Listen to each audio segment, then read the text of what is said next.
Oh my God. Okay, buckle up, because this one is long, messy, and I need to vomit it all out before I implode. This is the kind of thing I never thought I'd be writing, but apparently life had other plans. This is my pro-revenge story. It's not pretty. It's not always legal advice compliant.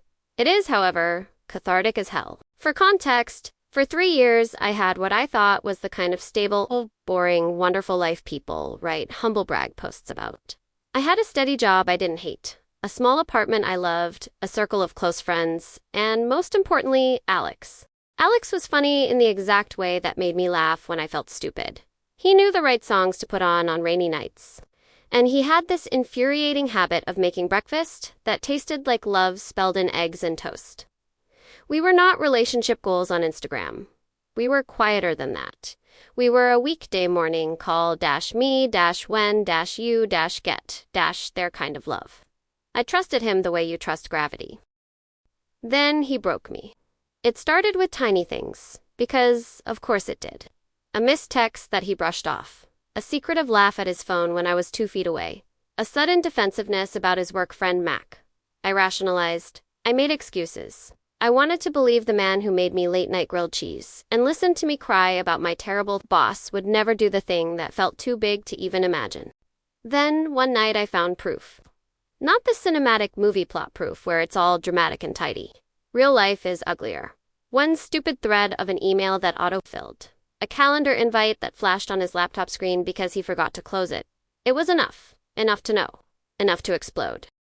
I didn't simmer. I went supernova. The betrayal wasn't just another person. It was betrayal layered on top of betrayal. The lies, the gaslighting, the way he convinced me I was paranoid. He had been manipulating not just our relationship, but my sense of reality. He'd been siphoning things out of my life. My emotional bandwidth. My savings, I thought. My trust. I felt hollowed out, used, and deliriously cheated. At first, I crashed. I texted people, I screamed in my car, I deleted messages, and then begged my phone to undelete them. The nights were the worst. The silence magnified everything. I alternated between wanting to talk to him and wanting to obliterate him.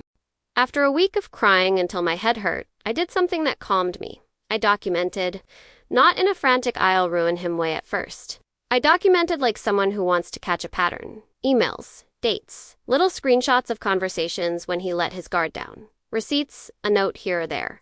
If you've ever had to assemble your own sanity out of scraps, you know what I mean. There's a certain relief in turning chaos into a timeline.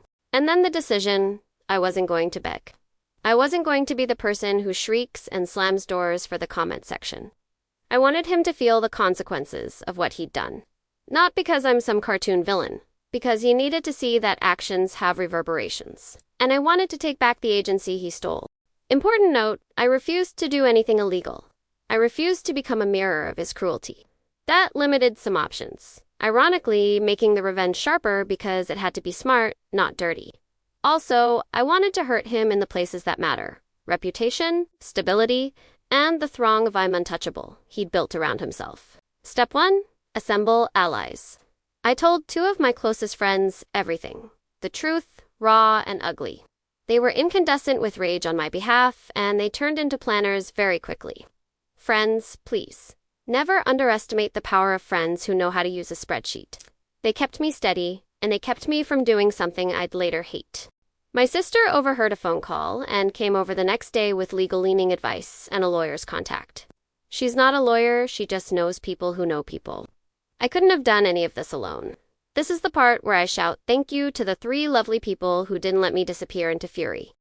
Step 2, evidence chain and legal counsel. This wasn't about theatrical public humiliation. It was about accountability. I met with a lawyer who calmly explained what could and couldn't be pursued. File a police report. Maybe, if there was harassment or theft. Civil suit, possibly. Employment consequences for certain behaviors. Definitely possible if we had proof of violations. We tightened the documentation, time-stamped everything, and made sure we weren't inventing anything. We were compiling existing facts. Step 3, the slow unspooling. I told Alex. Finally, when I felt like I wasn't going to dissolve into a puddle on the floor, I confronted him in a neutral, public space, not to give him a stage, but because I didn't want the whole thing to be some messy domestic scene. He tried his usual moves. Charm, minimization, deflection. I let him speak to sentences, then handed him an envelope with a single line. "We need to talk about what you did." He blinked like someone who'd been out in the sun too long. Good. Let that be the look he remembers. We didn't explode there. I didn't let him off the hook. Instead, I started to pull on threads. I sent a concise, factual email to his employer with attachments, a timeline, the documented misconduct, nothing slanderous, nothing fabricated, and a few key lines showing pattern. I didn't call him names. I didn't rant. I let the facts breathe. HR took it seriously, not because I'm vindictive, but because many organizations have no choice when presented with documented patterns that could expose them legally. Within 2 weeks, HR opened an inquiry. I sat with that and felt the strangest cocktail of vindication and guilt. People will argue about whether reporting is revenge for me. It was finally making sure someone who used charm as armor couldn't hide. Simultaneously, I started telling people who needed to know, mutual friends, the few people who mattered in our shared social world. Not to slander, but to be honest, this is what happened to me. Here are facts. Most of them were stunned, some of them angry, 1 or 2 of them incredulous. The incredulous ones needed proof, and bites of proof is what I had. The social network started to shift. He was no longer the benign, funny guy at the bar. He was the person who'd made someone else feel disposable. That changes how people treat you. Here's where it got deliciously dramatic. A twist I didn't expect. While HR was investigating, one of the people I'd quietly warned, someone from Alex's past he'd treated similarly, slid into my DMs. She'd been scared to speak up earlier, but seeing someone finally do it made her brave. She shared her own receipts. Suddenly, HR's inquiry grew teeth. The organization brought in outside investigators. When you present patterns, institutions act because they have liability at stake. I breathed through every awkward meeting, every subpoena-like request for documents. It felt like laying down bricks of my own future. And then, because life enjoys sarcasm, Alex doubled down on narcissism. He started trying to burn bridge tactics, casting doubt, starting rumors about me, the classic "she's crazy" gaslight. He thought he could rally people to his side the way a leader rallies troops. He did not count on the fact that when you bank your life on manipulation, you have to keep lying forever. And maintaining a complex web of lies requires far more energy than truth. Those rumors backfired spectacularly because A, I had receipts, and B, people were sick of the drama. Friends who'd watched him pivot from charming to cruel now had concrete reasons to step away. One by one, his safe spaces evaporated. Invitations stopped arriving. The bar where he loved to posture, I know everyone here quietly ceased to be his territory. Financial, I didn't bankrupt anyone. I reclaimed what was mine. When I realized he'd been using our shared accounts in ways he shouldn't, I closed what needed closing and, with my lawyer, pursued restitution for the clearly documented expenditures. The legal route was slow, but the mere existence of it made him show panic in a way I hadn't seen before. He wasn't invincible. He was a man with bills and a suddenly brittle reputation. That panic is a beautifully human thing to witness, if your heart doesn't want him to suffer forever. The police, they got involved only after one particular escalation. When he tried to contact me, despite a polite cease and desist, we kept everything calm, documented. The officer who took my statement was professional and kind, and filing the report was oddly purifying. I was no longer just a victim whispering into pillows. I was a person taking steps to ensure I was safe. The absolute kicker, he lost his job. The external investigator presented a bundle of corroborated complaints. The employer, previously uninterested in whispers, had to act. He was placed on leave, then terminated. The man who used his charisma to skate was suddenly unemployed. For someone who measured himself in professional validation, it was pulverizing.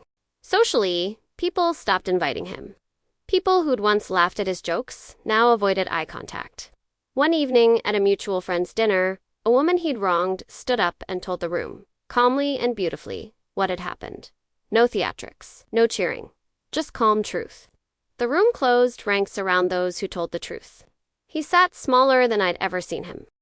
Emotionally, it was a different battlefield. Revenge didn't make the wound vanish. There were nights I still woke up gasping. Mornings I contemplated whether I'd become too much like him. But slowly the edges softened.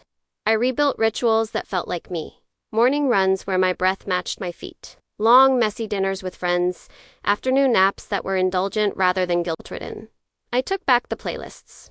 I learned to cook for one properly. I started seeing a therapist who helped me be okay with my rage without letting it run me.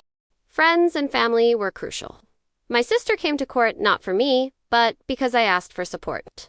My friends showed up with casseroles, with hugs, with spreadsheets. Yes, the spreadsheets again. One friend sat with me while I wrote the first draft of my statement to HR. Another friend made me playlists that sounded like victory and quiet rebuilding. The last act was almost anticlimactic. He tried to reach out months later, regretful-sounding texts that reeked of performance. I sent one reply. I hope you find someone who treats you honestly. He replied with a long apology, and I did not reply. Sometimes revenge is refusal. Where am I now? I'm not gloating. I'm quieter than that. My life is steadier. I kept my job and found new confidence at work because I stopped letting fear of being gaslit hold me back. The legal processes concluded in ways that favored accountability. He paid restitution. He had records on his employment file, and a few people who'd been sitting on their own trauma finally told their stories. That mattered to me more than any punitive joy. He is diminished, not spectacularly felled-like in some movies. He's human, with the very human consequences of his choices. He's had to reckon with unemployment, the loss of social capital, and the reality that manipulation isn't a sustainable life strategy. People who knew him differently now look at him with kinder distance. That's not my satisfaction. It's the world correcting itself a bit. I rebuilt. I dated poorly for a while. The trauma did that thing where you get anxious in a way that makes you an over-apologizer. But I learned to set boundaries decisively. I stopped apologizing for feeling things. I became the person who walks into rooms and doesn't let anyone gaslight them out of their experience. If there's a moral here, it's messy. Don't let anyone make you small. Document when you can. Use the systems available to you, friends, lawyers, HR, police, but don't lean solely on them. Be your own advocate. Revenge doesn't have to be mean. It can be the self-respect that refuses to let a wrong go unchallenged. And sometimes, the sharpest revenge is living well and being honest about what happened. I told this story because somewhere someone might need to hear that you don't have to scream in public to be heard, and that there are people who will believe you when you show them the truth. My life is not perfect. My heart still flinches on bad days. But I got my agency back. And that, more than anything, is the real revenge.